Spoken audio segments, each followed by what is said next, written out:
ooh ah ah, ting tang, walla walla bang bang.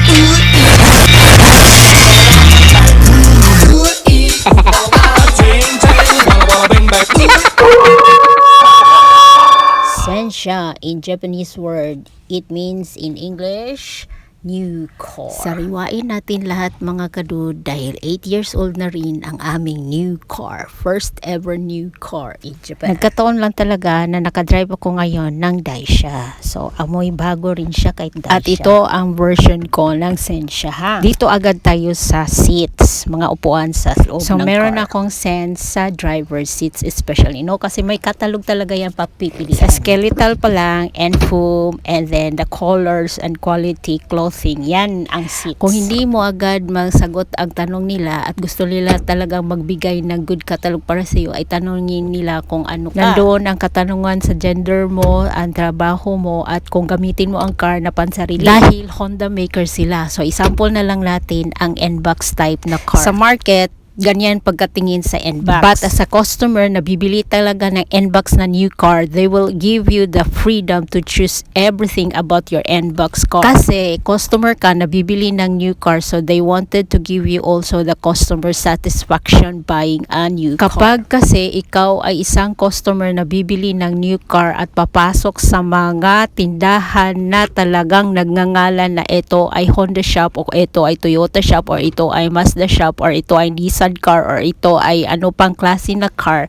ay ganyan sila ng services na hindi nakatutok sa marketing as a businessman. Manunood ka man ng mga Japanese channel dito sa Japan, ay hindi talaga maiwasan na meron silang mga advertisement or commercial tungkol sa cars. Sa Japan, makakatagpo ka ng mga classifications of car dealers. So, as a Japanese or tao na ninais maninirahan dito sa Japan at gustong bumili ng car na bago o kaya second-hand cars, ay meron kang mga mapagpilian na car dealer upang ikaw ay makabili sa ninais mo na car. Meron kasing mga Japanese na tinatawag nating mga car mania. Sila yung mga Japanese na mahilig mag-collect ng cars, so in a form of ownership or lease. Ang spelling ng lease ay L-E-A-S-E.